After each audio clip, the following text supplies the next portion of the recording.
পবিত্র কাবা শরীফ তাওয়াফের মধ্য দিয়ে বিকেলে শুরু হবে এবারের হজের আনুষ্ঠানিকতা। ঝামেলামুক্তভাবে হজের কার্যক্রম সম্পন্ন করার জন্য প্রস্তুত সৌদি কর্তৃপক্ষ। এছাড়া হাজিদের মিনায় নেয়ার জন্য সব ধরনের কার্যক্রম সম্পন্ন করা হয়েছে। এবছর হজ পালনে অংশ নেবেন প্রায় 18 লাখ ধর্মপ্রাণ মুসলমান। সৌদি আরব প্রতিনিধি সেলিম আহমদের পাঠানো রিপোর্ট জানাচ্ছেন সোহেল আহমদ। স্থানীয় সময় আজ বিকেল থেকে লাব্বাইক আল্লাহুম্মা লাব্বাইক ধ্বনিতে মুখর হবে মিনা। সেখানে অবস্থানের পুরোটা সময় জিকির ও কুরআন তেলাওয়াতে মশগুল থাকবেন হাজিরা। পবিত্র হজ পালনের উদ্দেশ্যে বাংলাদেশ থেকে মক্কায় পৌঁছেছেন ৮৫,১৬৪ জন হজ প্রত্যাশী।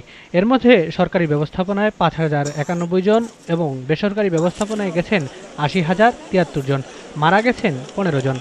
সৌদি সরকার খুব সুন্দরভাবে হজ পরিচালনা করতেছেন এবং বাংলাদেশ সরকার এটা তদারকি করতেছেন এবং হাবের নেতৃবৃন্দ এটা মনিটরিং করতেছেন। আমরা আগামী দিনেই আমরা এখান থেকে এই মিনায় চলে যাব। সর্বোচ্চ সংখ্যক বিষয় এবার হয়েছে এবং নিবন্ধিত সকল হজযাত্রী প্রায় সৌদি আরব আসছেন এবং ইনশাআল্লাহ হজ করবেন। এটি অতীতের যে কোনো সময়ের তুলনা রেকর্ড। ভিসা জটিলতার কারণে এখনও সৌদি আরবে যেতে পারেননি 18 জন। এবছরও বেশ কয়েকটি হজ এজেন্সির বিরুদ্ধে অব্যবস্থাপনার অভিযোগ উঠেছে। অনিয়মে জড়িত এজেন্সিগুলোর বিরুদ্ধে ব্যবস্থা নেওয়া হবে বলে জানিয়েছেন ধর্ম উপদেষ্টা আফম খালিদ হোসেন। এদের বিরুদ্ধে বিধি মোতাবেক, বিধি আছে, বিধি মোতাবেক আমরা তাদেরকে শোকজ করব, আত্মপক্ষ সমর্থনের সুযোগ দেব।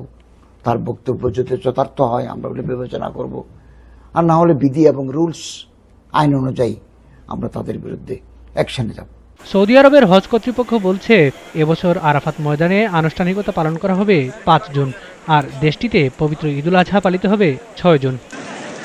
Sohel Ahmed, GTV news.